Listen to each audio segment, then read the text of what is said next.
Yeah. And it hasn't, I've had people take me up on it, and I really mean it. So I just want to make sure you feel comfortable, and thank you for doing this. Oh, thank you for having me. You Yeah. are just amazing, and I'm just in awe of how genuine and vulnerable, but authoritative at the same time that you come across when I've listened to your podcast. So I'm Oh, really honored that you asked me. Really, not thank just you. as friends in school, but man, Yeah. I'm honored. It's a big deal. And although I don't know your story, I know that you've suffered a lot of grief. So I think it's beautiful that you're doing this for other people. So Thank you. Yeah, and I'm happy to share too. Like, feel free to ask me questions too, because I always like when these end up more like we just happen to be recording a conversation, more than like interview, very like rigid. Those are usually like the yeah, more fun ones, you know. But so awesome. we're in it. I will have already introduced you on the podcast, so you don't have to do that so much, but I just want people to get to know you. And I feel like as we're starting in this conversation for this podcast episode, it's like I also feel like I'm getting to know you. And you're a classmate of mine in my cohort for my master's degree. And so we spend like so much time together, but it's all virtual. So we don't really get to do a lot of the getting to know of each other, but we know, like, I do feel like I know you. And you and Amber, who isn't in our cohort anymore, she moved to a different program, but you are the two that I talk to the most outside of class. And it's still like, I wish we could see each other more. I mean, the complications of this virtual world thing are a little odd. The day when we saw each other at school, you know what I mean? It was like it was like we were a little giddy Yeah. just because it's like, oh my God, we're out with people. And it was a little awkward too. It was a little Yeah. funny. It's funny. I feel like now when I'm out around people, I'm a little weird. It's really interesting. We'll get used to it again, thank God. I know. But it's been so long I that know. it's just odd. And to try and meet somebody over this virtual box, but you have such a sparkly energy and just a beautiful way about you And that so do you. And I well, think that's what. I think it resonates. Exactly. Yeah. But yeah, it was funny you say that, because when one of our classes, one of our professors, who's actually like the program creator, we were very I thought it was just so exciting. We were allowed to go on campus, and it was awesome. And so Stephanie was there and a couple other people, and you drove in, like you drove a few hours to be there. You were like, I'm coming to campus. And it was, I'm glad you said that, because it was a little awkward, because it's like I'm getting to see these three women and my professor that I've only seen on screen so far. And yet we've had so many conversations, been a part of all these discussions together, been in breakout rooms together. You're in the same certificate program am in too. So like I really get to see you a lot. And then I'm there in person in front of all of you. And I'm like, we're not going to hug. And I can't see the bottoms of any of your faces. And it's like, I'm so excited to see you. All right, I'll go sit over there, you know? It's still a little bit removed. Yeah. So even though it's in person, it's there's still a little bit of a distance because Yep. all the yogis that I know are such huggy, lovey bears anyway. It's like, yeah, Yeah. that's what I miss is giving people a hug I and a know. genuine, real conversation where you can see their whole face. That's why this is nice right now I know. because without that, I mean, I think I'm constantly on red alert of, you know, is this person safe? What are they really thinking? I can't Yeah. tell from eyes. You know, there's old stuff there for me. So I think Yeah. now even in my neighborhood, walking my dog, that people aren't wearing masks, I can tell everybody's saying good morning again. Hmm. People are saying hello, and we're Yeah. all so happy again just to be able to read somebody's, you know, expression and Yeah. see, wow, is this somebody that I should smile at or talk to? And sure, it's nice to default and just say good morning to people, but yet it's so great to just see the genuine look on their I eyes know. when they're happy that you said I good know. morning, you know? I don't know why I'm getting emotional right now. Oh, I miss people. me too. It's amazing. And we are not meant to be alone. We're No, not, like, that's the first thing they do is they put people in isolation to torture them. I know. And we're just not designed to be separate. And I think that that is a beautiful thing, even in the yoga community, that I think about so much is that because you and I both love to travel, that you can go anywhere and walk into a yoga studio or a classroom, and there's somebody there who's going to welcome you. And it's just such a beautiful part. The Sangha, the community of is just beautiful. So, yeah, to now extend that to a learning environment, I'm just so grateful because without the pandemic, I might not have done it. So, there I is know.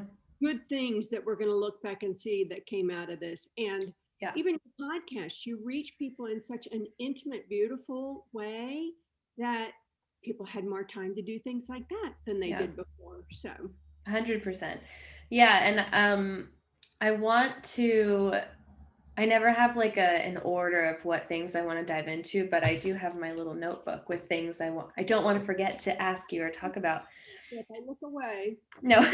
So, there's things that are important that I don't feel like I describe as well as when I write them. So oh yeah. Well, I love taking notes, which maybe is that's the student in me. But speaking of school, I mean, now I've really introed you as like a member of the cohort that I'm in. Like we're in this master's degree program together. It's for anyone who doesn't know, it's a yoga studies master's degree program. And I agree with you. I wouldn't have had the time, probably nor the interest pre-pandemic to go back to graduate school because I finished my undergrad degree in 2012 and was like, I'm good with school. I'm done. I'm always wanting to learn, but I did my, yoga teacher trainings and I did smaller certifications and little like weekend tune up sort of things. I love to learn, but I was like done with university setting. Cut to, I'm losing all my private clients. I can't travel and host retreats because everyone's losing their jobs. So now I'm losing my job. I have all this time and I can't. I've learned about myself. I have a hard time just like resting. So I was like, what am I going to do to fill all my free time? And cue a master's degree. And you have shared with us in different classes and conversations, um, that you've been this like lifelong yoga practitioner. And I would love to get your sharing as much or as little as you want of what even got you into yoga, like before you started being an educator and a teacher and a professional. Like when did you start and why? And also what has changed or been illuminated or shifted for you since being in this program, because it's been a lot of shift for me personally, but would love to hear yours. oddly enough, I just spoke to the person yesterday who first suggested that I go to yoga. Mm, I'm forever grateful. The man's name is Tim Hallmark, and he was the then trainer of the heavyweight boxing champion of the world, Evander Holyfield. And he just happened to be my trainer. yeah. He's a deeply spiritual man, as was Evander, Yeah. actually. And I was struggling with back pain.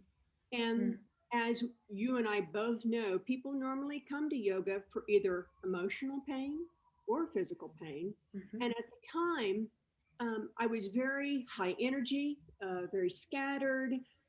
I didn't realize the effects of the abuse and trauma that I had endured as a child was going to be drug along with me. I was still so young. I Yeah. didn't realize that I was holding on to a whole bunch of body pain because what do they say? Your issues are in your tissues, right? Mhm. So I didn't understand all those things. All I knew is I had been working with Tim, and he said, "Look, you can't go water skiing for the weekend and end up, in bed in pain, and then go to a doctor and they're giving you these horrible drugs, Yeah. Darvon, Valium, all this stuff." Back in the day, it was that was so common. And here I am, like a 19-year-old kid, and they're giving me all these drugs. Well, he Yeah. said it's masking the pain.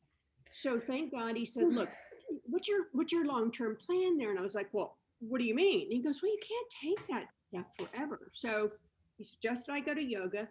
I go over in the Rice University area. In fact, where Maddie went to school over at Rice Really? University. Uh-huh. Ah, And great school, by the way. yeah.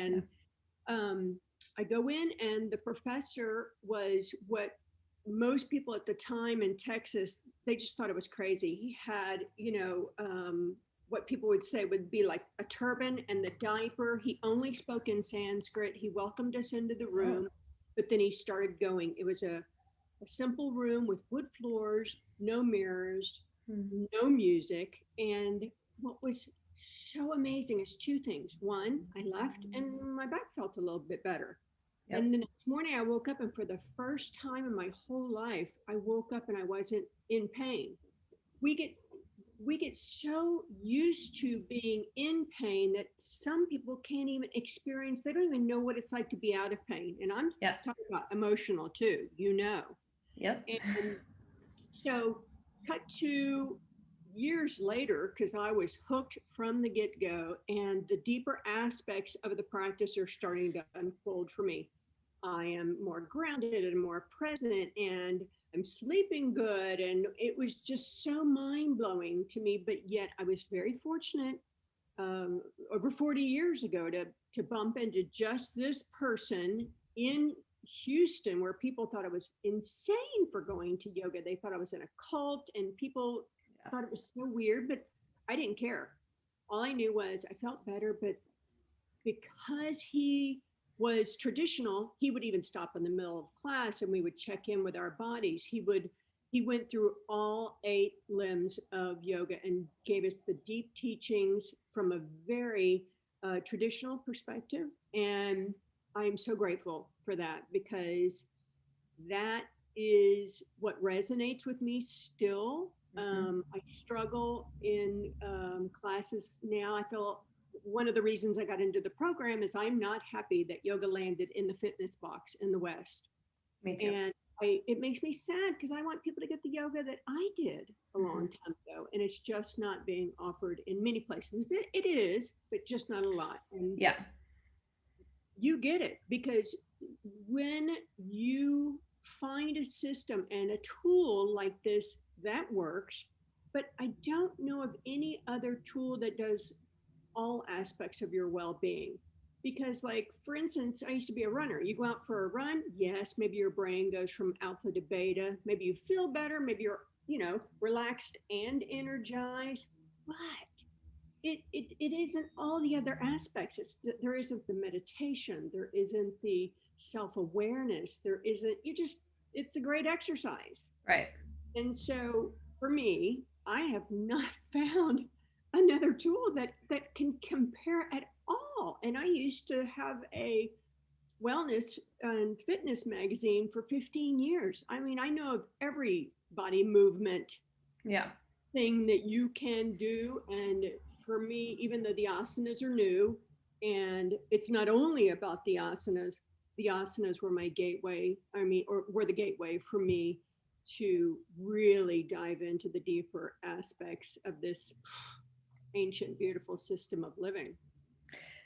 Well, and if I may interject, because I know I gave you a two-part question, and I always am like, why do I do that? Because there's so much I want to like respond to everything, but and for anyone who doesn't know, if you're kind of newer to yoga or whatever, asanas are like the physical poses and postures, and what you're saying resonates with me so much because I have it resonates with me, and I have all of these feelings and these very strong opinions about the yoga that you might, if you close your eyes and just think of the word yoga, you might bring to mind is this stereotypical, like it's fitness based yoga, is kind of what I wish they would call it. The proverbial Sure. they, um, because you are getting some, because yoga works, the science works, it's working on you, even if you're going for a workout, you're getting your workout, and also, but you just don't maybe understand it or realize it or notice it because it can be so subtle. Um, and so I wish that there would just be more of a division. I think that that's what I would like, the transparency and the honesty of a dividing line between yoga and yoga based fitness. Be- You are preaching to the choir with me on that, because yeah. my experience is that, because I've practiced yoga in 60 countries, I've been to workshops and teacher trainings and continuing education credits. Wow. Yeah. And I have found that even if someone is unconscious or can't articulate the what they're really seeing, I think what people really want from yoga is they see the calm. They Mm-hmm. see the, wow, she's always in a good mood. And they Mm-hmm. see, like, the things that they may be afraid to tell you that they really want. Yeah. And yes, a lot of people that I've met said, "Hey, I went to a class because there was a cute girl in the class, and Yeah. I went here." And that's great. He goes, "But Yeah. I stayed because Yeah. wow, I felt great when I left. I've not met a person yet that went to a yoga class that didn't leave that said, 'Wow, I wish I wouldn't have come.'" I've Right. never experienced that. Now, granted, Yeah. over the last year, you and I have unpacked so many concepts about inclusivity, or Yeah. all these other issues that are relevant and important right now, Yeah. and people may not have been saying, "Hey, I felt uncomfortable in that class," and that's Right. important too. Yeah. But I'm talking about just an overall generalized uh, impression that most people are just so thrilled when they Yeah. leave and want to come back. Yeah. And I mean, you went for back pain, searching for something else, something that would make more sense for you long term than just taking a bunch of painkillers and starting down that route at 19, which is blows my mind. Um, and you went for back pain and you didn't stay because your back pain got better. You stayed for that and also all these other reasons, you know? Right. And the pain, physical and emotional, has been my greatest teacher.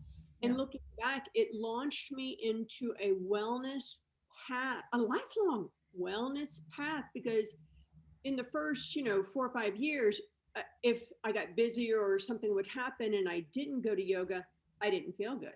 Yeah. And so, thank God, I was very fortunate that it kept me going, because if I didn't, I would then again have back pain. And Mm-hmm. fast forward another 10 years, when I was having an emergency cesarean section on the birth of my first daughter, and they tried 10 times to give me an epidural down my spine, and they couldn't because my spine was so quote unquote crooked. I didn't see myself anymore as someone with a back problem, but that was my reminder that I was not experiencing life that way anymore. I wasn't that person that I was before. And it was so much deeper and profound because I had stuck around in a room with a great yoga teacher, which I tell everybody to seek out and Mm-hmm. find. And I just can't say enough that without this, I don't know what my life would have been like. I just don't. And Yeah. I'm so grateful. And that's why people like you and me love to share and tell other people's stories, because it does work. It Yeah. works. It does. And I think that is, and then I'll get back to my part two question for you, but that is the thing for me personally that that keeps me coming back and also makes me want to share it is, um, you can take yoga in this direction that's very like woo woo, spiritual, whatever people want to call it, that is sort of perceived as a negative or like too much or weird or like you even said like cultish or whatever. But really, like, I can also keep it in a very grounded science research based lane that's more digestible for some than it is for others, and say, listen, like, you don't have to take it in that spiritual lane. You can keep it science based. For I believe they're one and the same, but Right. so it really has a place for everyone if only you get introduced to it in that way and not as the workout with the mirrors and the music and everything, because I'm also with you there. Like, I've gone to some really beautiful classes where there are like rolling ohms in the background, like just a track that is sound, so it's not total silence. But that when I think of like my dream yoga studio space, either in my home or something that I open in the future, who knows? The traveler in me does not want to be tied down to a brick and mortar, to be honest. But I just picture like, original hardwood floors that are imperfect and plants and windows and not a mirror in sight, you Oh, know? please, yes, please. Yeah, it just sounds like perfect. You don't need to see, I want you to feel, you know? Right. Funny that you say this because I just read this that yoga is everywhere now because it meets the five pillars of psychological wellness: scientific, emotional, spiritual, mental, and community wellness. Yeah. That's why it's popular. Yeah. And I really can't say enough, like you, that if we're at this juncture right now, post pandemic, of whether or not someone like you is going to open a studio. I'm just terrified that it's going to continue to splinter into um, something that I don't recognize. Yeah. And as you travel the world and I travel the world, I have seen and witnessed.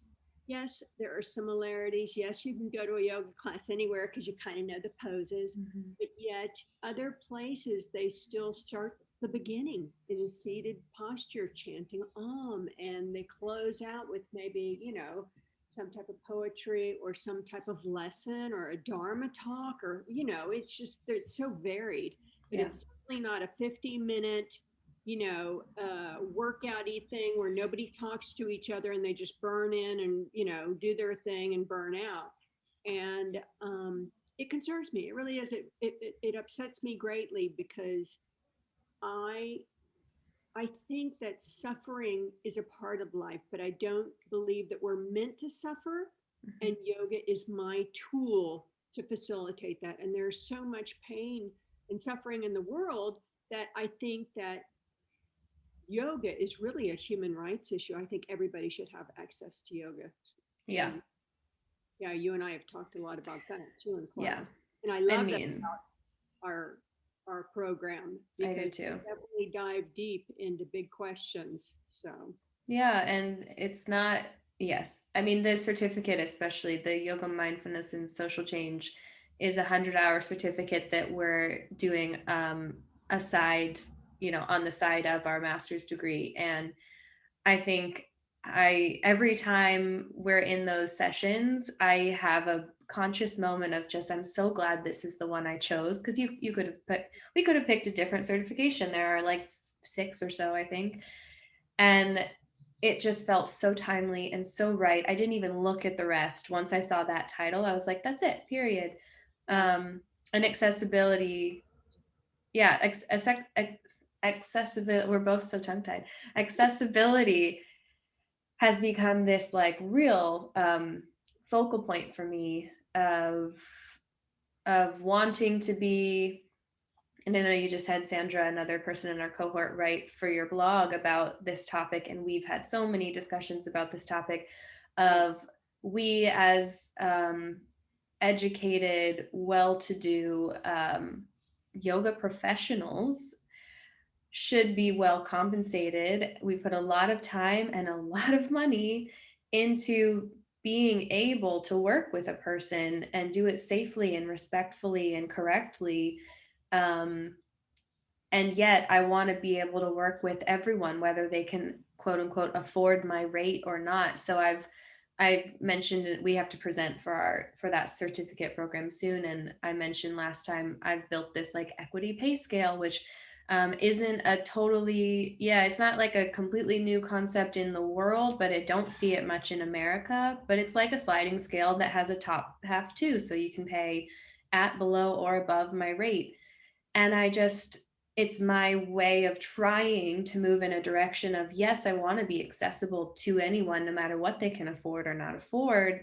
And yet I also deserve to be well compensated because I have taken the time and put in the energy and the effort to be as good at what I do as I am. And I say that um now I don't think I could have said that even a year ago, but I feel very confidently, like 2 feet planted in the ground. Like we deserve to be paid and to be able to not just, this is another thing we've talked about, to not just get by and pay the bills, but to put money away and build wealth and take our people on trips.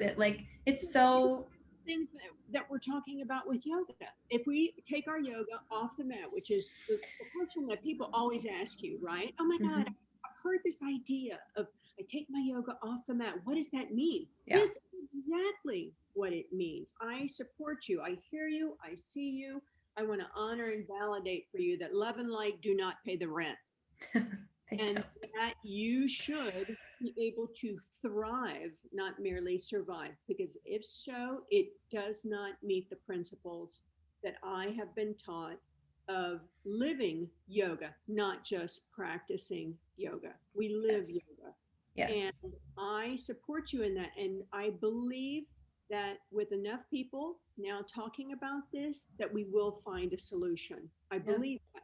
And I'm hopeful that, especially now in academic circles and around thought leaders and conscious raising, that is going on in amidst all the challenges that we're having, that ultimately it's going to be a really good thing because things change. That's a Yeah. constant. I was thinking about the class that we're taking right now about Buddhism and yoga, about Mhm, non-attachment and mhm. all these concepts that became a part of the yoga philosophy are inherent in what we're talking about. Yeah. Everything is constantly changing, and the sooner that we can come to a solution that Mhm. includes yoga for everyone, the world will be a better place. It's pretty simple. It's Yeah. pretty simple. And I do. One of my dreams is to speak before either the United Nations or a World Health Organization or maybe before a G7 summit and help people come to a similar conclusion that we have, that it's not a religion, it's not a system that is exclusionary. Yoga is a universal experience that anybody can do, and it helps with it enhances everything in your life, Yeah. not just for you, but for your family and your community. And yeah, I'm just I drank the Kool-Aid a long, long Yeah. time ago. Yeah. And I could talk about Yeah. this forever. It's funny I, when I was younger and running my own running my own company. I wish I was running my own country. That'd be great. It's California. Could it be Mhm. California? Anyway, when I was running my own company and somebody asked me, if you had an hour of prime time TV, what is the thing that you could talk about? And it was yoga. Huh. I can't come up with anything else that has endlessly fascinated me and Yeah. continued to deepen and grow. And it's That's been a the that's healthiest lifelong companion. that's a really great question, actually. I do too. The Yeah, because I think that my answer would also be yoga and these elements of um really elements of like accessibility and money and pay and all of those things. And I'm Sounds this like a thesis statement to me. I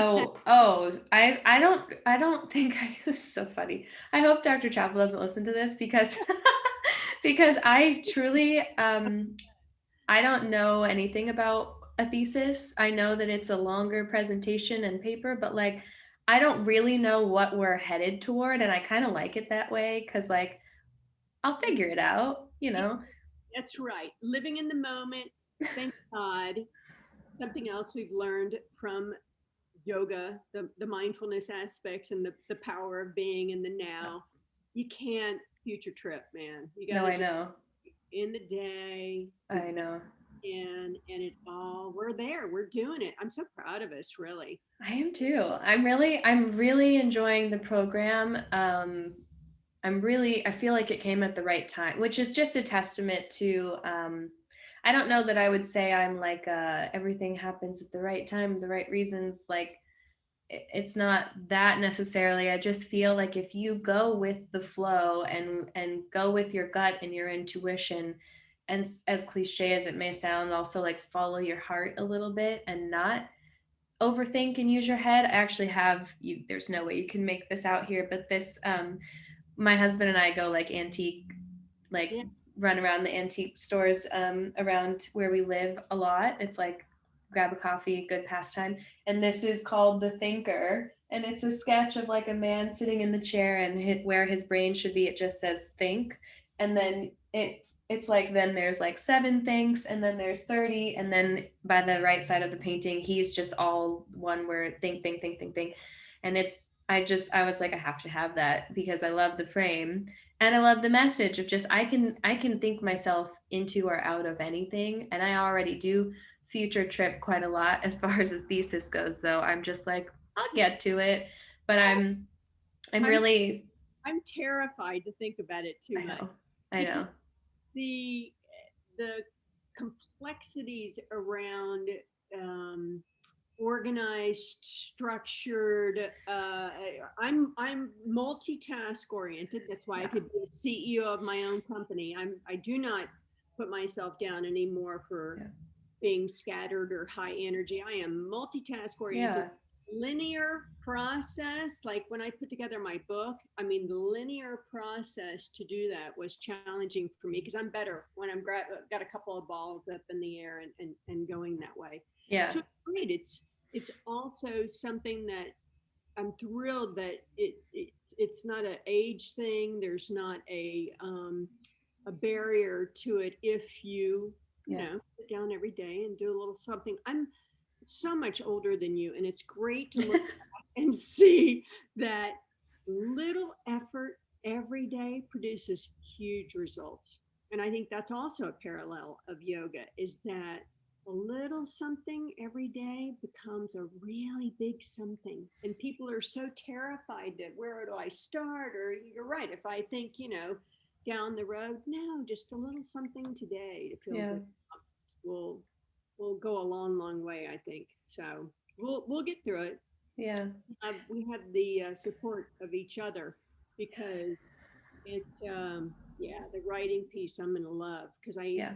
I've yet to figure out even with this new Buddhism class, and the minute he says you got to come up with what you're going to write your paper about, I mean I can't sleep at night now because I know Yeah. I'm wait, what am I really excited about? Oh, I don't know. I I know. talked to somebody at my temple, my Buddhist temple, because I miss. I want to go to the LMU library, right? And you can't. So anyway, our temple, our Buddhist temple, is still closed here. So I'm not really as good as online searching through the databases and Yeah. picking. The tediousness of a research paper is really challenging for me. Yeah. It is that is a thing that I've really had to like, oh, I gotta put that hat back on. Like I thought I was done writing papers. Nope. I actually do love to write though. I think we have a lot in common and that is one of them. I love writing. I don't like, okay, figure out formatting and then the footnotes is a little different than the bibliography. And then like the size of the font changes the size of the footnote and I want those to be small. And also I didn't include like in my philosophy paper, the last one, I missed a couple like page numbers in the footnotes. I luckily I don't think we are knocked down so much for that. But it's Is certainly there. Like I just looked at the Yeah, rubrics for the new class, and he certainly, you know, paints a very clear picture of what yeah, the expectations are. So I that know. was a piece that I will take a big breath and We will be fine. we'll be Um, fine. so I want to pivot a little, I think, because we were just talking about like money and wealth and the ability to like build and run and manage a company. You have mentioned before, and this might be one of those topics where it's like, oh, I don't really want to go into that, or let me know what you're comfortable with. But you've mentioned before, like I've been wealthy before. I've flown on a private jet before. And I'm curious because of like my husband's job and just being kind of like adjacent to all this wealth and in at times participating in it and getting to do these really cool exciting things that only so many people get the ability and the access to do. I have this constant internal struggle of like, I want to be able to live comfortably and to have nice things, and I want to have a lot so that I can give even more than I already do. Because right now I give a lot of time and energy, but I'd love to be able to give money and put money in places where I think it should be. I'm curious, like, your perspective based on your life experience of like having what seemed to be immense wealth, and just like how your life was at that time and maybe how your yoga was at that time. And I love this. Thank you for asking this question because I think it's important to start out by saying that I was raised extremely poor. And when I say poor, that's not something that I am ashamed of. I mean, I was a kid who had big dreams based on poverty because I could see that with wealth, you had choices. And I also was taught, even when I was poor, that you should, when you get a gift, you must give a gift. And even as a poor child, my mother taught us how to volunteer. My mother was always volunteering and giving back. So that doesn't have to be disconnected between monetary wealth, and let's stick with monetary wealth because I think this yeah. is very interesting. Um, yes, I have been fortunate to have been so poor that I was raised rolling pennies for toilet paper. Mhm. I was on government funded food, and at the same time, the person that I had chosen to marry at the time was quite a gambler in business. Mhm. And the closest I can say is he was kind of like Howard Hughes. And he was a very interesting person and he had big ideas, but yet very bipolar in the highs and the lows and the strategies around um, creating his business. So I went from a person that didn't have a college degree, but because I had done some really unusual things like working for ABC TV, I had been around very high functioning individuals. When I say high functioning, that isn't only in business, a celebrity, a politician, or whatever, but it gave me access to a world of people. And then the next piece of when we both, my ex husband and I, both became incredibly successful from very hard work. In fact, tipped over into only being one dimensional and, focused on work, Mm. driven beyond measure in a very unhealthy way, that I got a peek into a world of wealth that is pretty complex. And Mhm. depending on what topic you want to explore, I'm very grateful that I ended up even working. I served on numerous boards and I worked with my publication over 30 charities. We were very clear we were giving 30% of our earnings away to other people. I got to send kids back to college and do a lot of really cool things. So I got to see, like, even with my magazine, somebody would call me up and say, "Hey, Steph, we need a racing wheelchair for this, wheelchair bound runner. Can you get that?" I'm like, "Hey, no problem." I mean, that was Mm. cool, cool stuff. And Yeah. the ability to help other people um, wasn't the initial piece of why it was so awesome to have your own jet and a house in St. Bart's and a private cook and a private chef and be flying all over the world and doing whatever you want. But we both became so enmeshed in this striving, in this, it's the American dream that was really an American tragedy. It was part of my undoing. It was a part of what probably was burnout coupled with a very abusive situation. And it ended up, I crashed because you cannot believe people that tell you when you're poor that money doesn't buy you happiness, but you know what? It doesn't. It gives you choices, it gives you options, it gives you a lot of really cool Yeah. stuff, but it doesn't bring you happiness. And I think that is the piece that, even though I was doing yoga at the time, I think I was doing it more during that phase of my life to manage all the stress Yeah. and manage my emotions that I became so unaware of. I totally checked out of my own life for multiple reasons. The abuse that I was under the majority of my life, the gaslighting, the parental alienation, the toxic situations that I was in.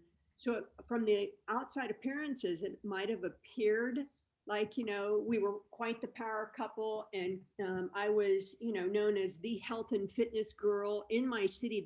The city that I lived in at the time even gave me a key to the city. I was a big player. I was a big fish in a little pond, but yet at the same time, I couldn't even share with anybody that I was deeply unhappy because I was so unaware of the fact that I had given up my agency and my life that I totally checked out of my own existence. So personally, I think that you could really benefit a lot from being taught ways in which to acquire your own wealth. Like I tell every woman, you know, learn how to invest in the stock market. I taught myself how to do that later in life, and I was really good at it, which nobody, what's the word? Nobody encouraged me to do those kind of risk taking things. It was taboo to talk about Yeah. money back in the day, right? And now, as women, I tell every woman, you need to be in charge of your financial health. Mm-hmm. And I used to love it because when I went to interview Oprah, I was so excited because went to Chicago. She had the show at the time, and I thought, oh great, who am I going to see on the show? And it was the Money Lady. Mm-hmm. And I give Oprah credit for always having her on because it was her lowest rated shows over and over and Mm-hmm. over again. But before it was cool, for us to see other women who had financially done really well in society and were proud of it, Yeah. and went on to either, mentor or help other women, which I've got to do. But I just think the topic of money is fascinating because it's still a taboo subject in our society, and it Mm-hmm. shouldn't be, Yeah. especially for young women.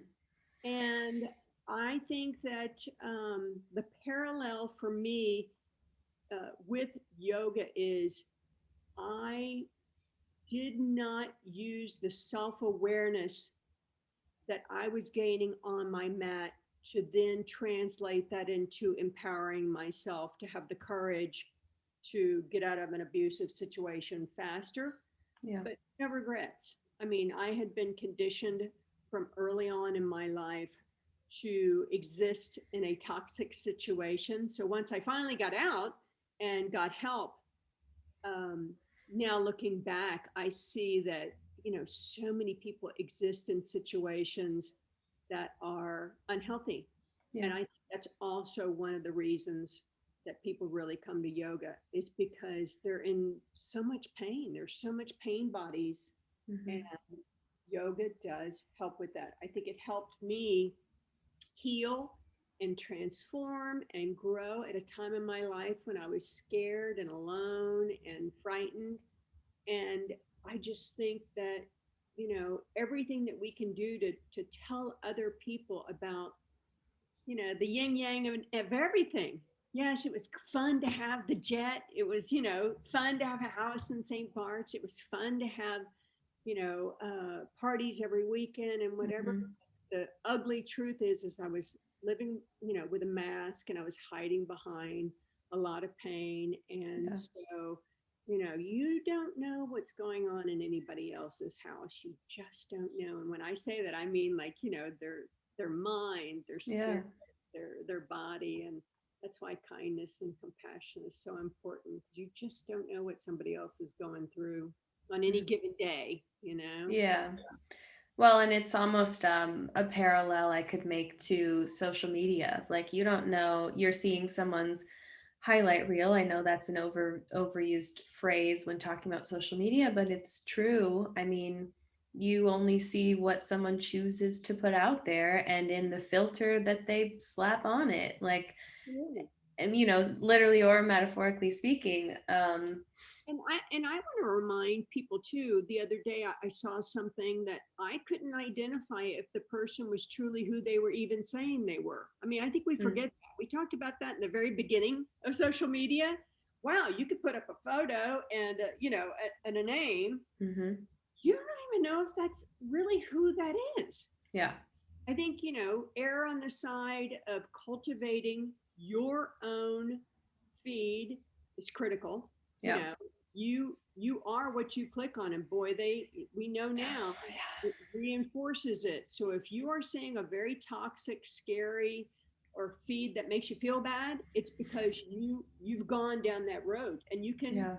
fix it, but you have to monitor your choices. Yeah. And that that too, it's a parallel, isn't it? Couldn't this all be metaphors for your Yes. life if you really Yeah. think about it?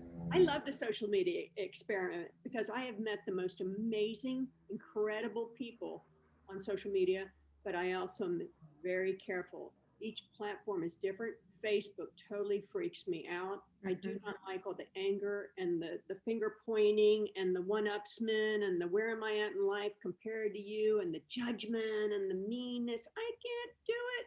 Yeah. I haven't done Twitter now in 5 years once that other person ruined it. And I know the media is still on Twitter, and I know the publishing industry is still on Twitter, but I find it to be a lot of hate. I can't do that. And I like Instagram, but right now I'm really into TikTok. The Hmm. creativity and the fun and the pets and the Yeah. artists, a lot of really cool artists and music and dancing and comedy. And anyway, it's all a cool experiment.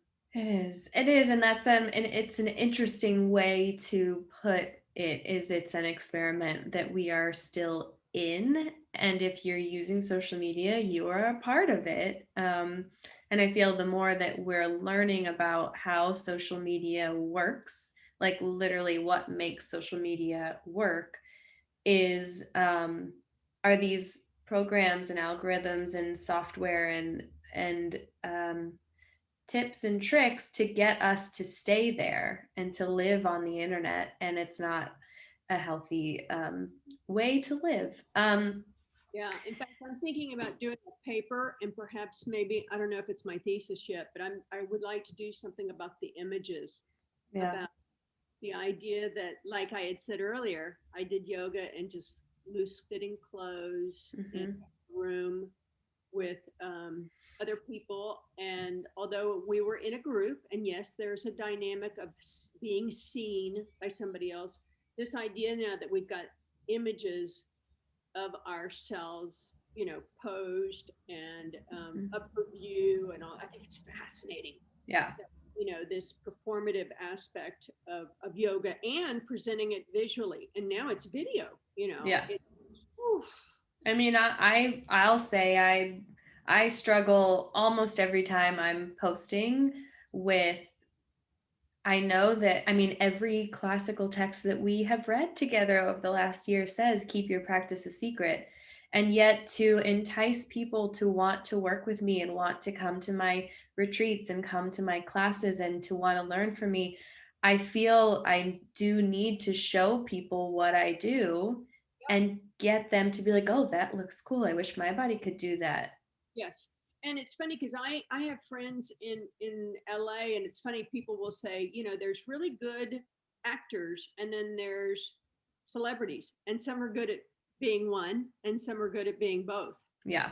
Same with this yoga thing. I think, you can be, there's a lot of discussion in a lot of different places online about, are you a good business yoga Hmm. person, or are you just a good teacher, or do you have to do both? And Yeah. I like to look at it as a tool. And as long as I keep to my integrity and my dharma to educate and inspire, I know I've struggled to, in the publishing world, I was told by my literary agent and my publisher not to post controversial things, politics or whatever. Yeah. And, even yesterday I posted something because I'm a feminist, a lifelong feminist, and I posted something on social media that I'm sure they probably wouldn't approve of, but I also have my voice. I mean, I reclaimed my Yeah. voice, Yeah.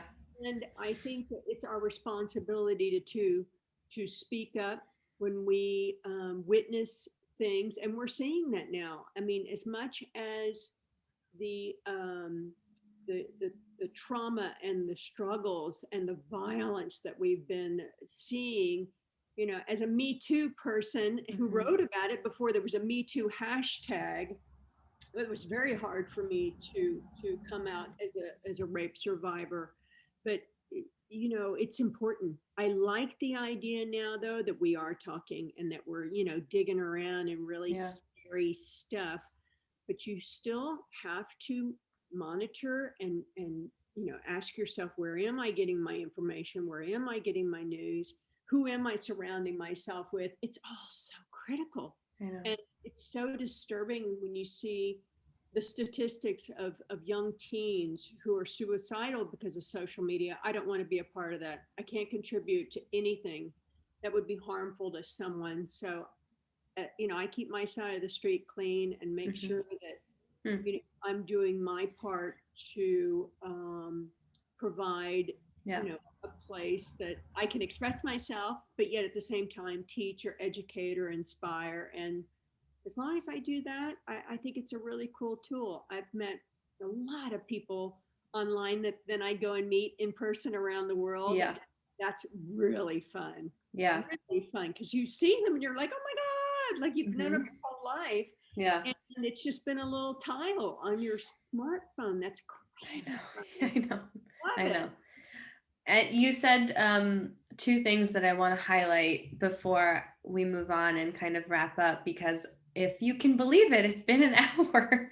Yeah. I Yeah. mean, but the two things, one, I love that you said the thing about keeping your side of the street clean, because I've used that metaphor on the show before, and I think it's a good place to remind people to be of, like, you can't necessarily control what someone else does or their reaction or their experience, but you can keep your side of the street clean, so to speak. And also, I think it's really valuable to highlight and underscore and circle that social media, I think I would agree that a healthy place to keep social media in your life is to recognize it as a tool. It's not the end all be all, it's not everything. And it could go away tomorrow. Like, if, Yeah. Instagram could shut down. Something else will come about. That's Yes. guaranteed.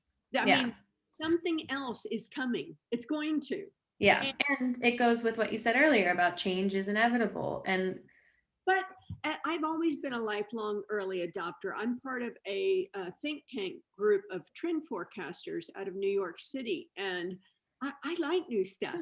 I like the cutting edge things. You yeah. know what I mean? So as what you're saying is as long as you are driving the train, then you should feel good about your experience. And if Yeah. not, then it's up to you to, you can block people, you can Yeah. delete, you can report people. Yeah. So you have to be, Yeah. conscious of your choices and act accordingly in your own self-interest. Yeah. And and a little kindness goes a long way, you I, know. yeah. I think in real life and on social media, in that life, we could all use a little more kindness and I agree. compassion. I I like mean, we could have a whole other podcast talk about being attacked or, yeah. unwanted sexual comments, or there's a whole bunch of Yeah. things that you can go down a road of holy wow, Yep. why am I doing this? And then I bring it back to my yoga practice and remind myself that Hmm. I also get notes that say, hey, I'm looking for a yoga Yeah. today thanks to you. So Yeah. I think that it's a good opportunity to figure out for yourself just Yeah. really what you want from it.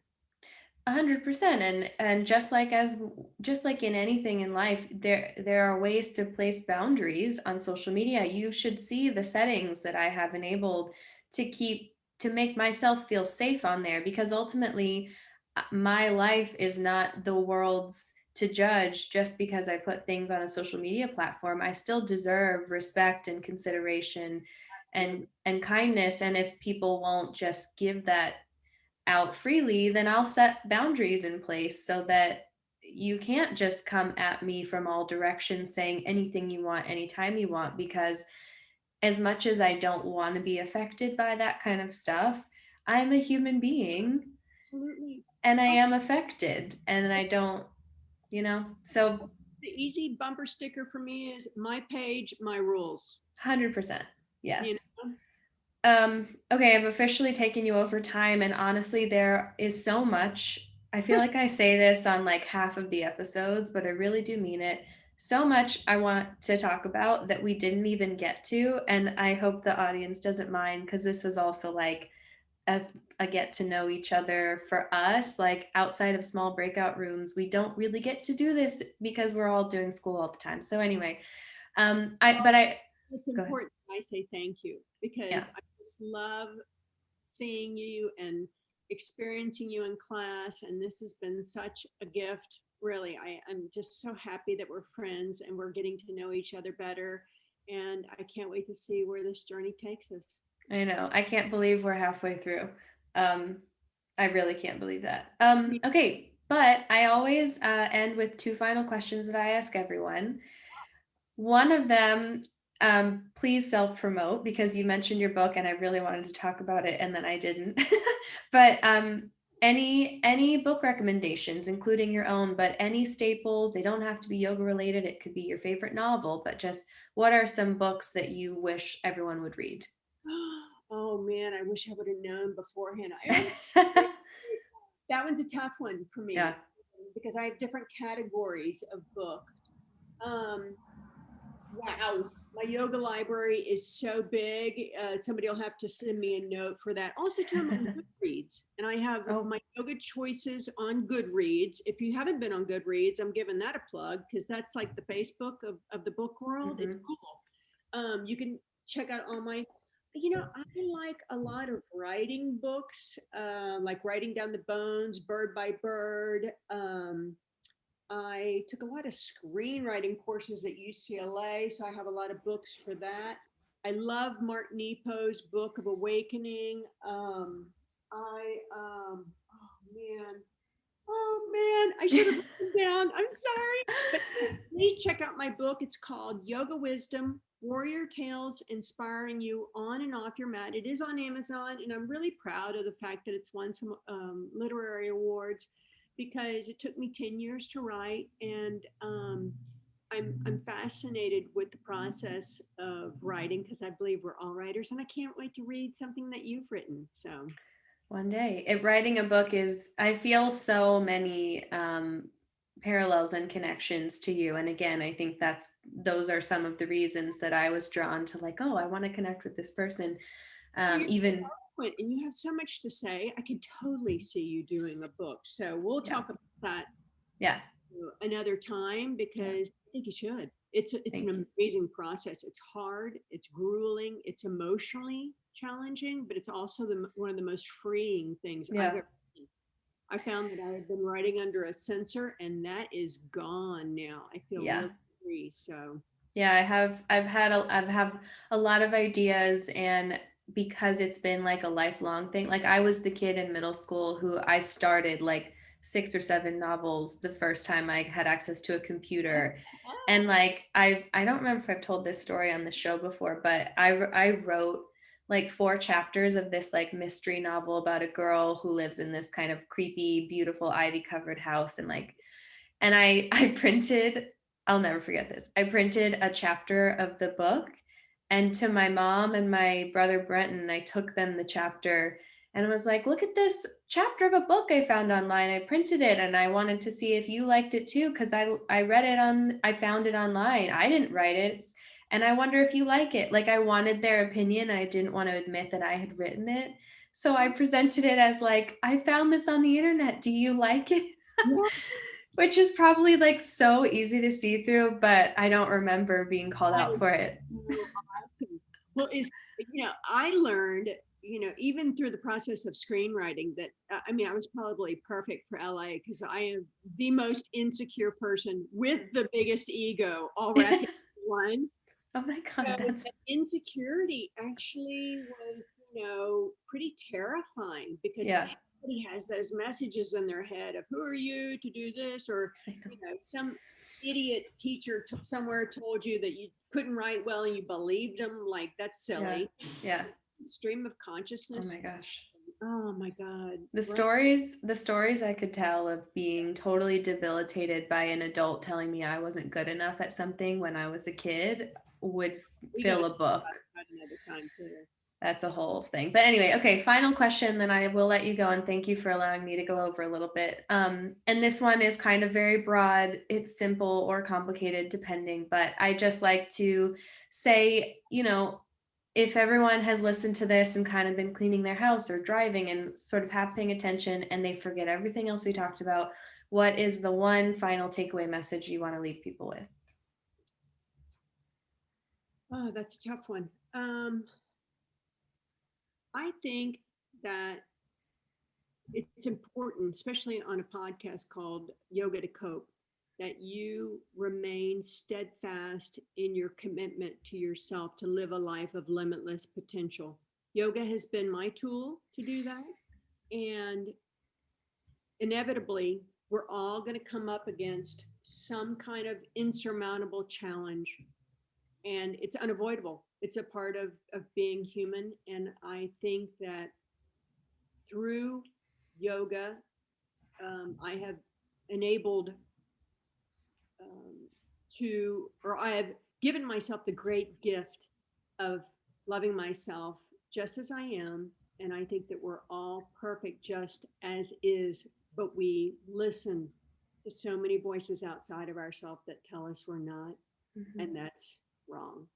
So get to your yoga mat and gain some self awareness and see that you are just, made of stardust. We're all beautiful just as we are. Don't listen to anyone that tells you otherwise. And yeah, enjoy your life. It's short and it's beautiful and it's complicated and messy, and that's okay. Mhm. Perfect. Thank you so much. Aw, thank you. Thank you. Such an honor.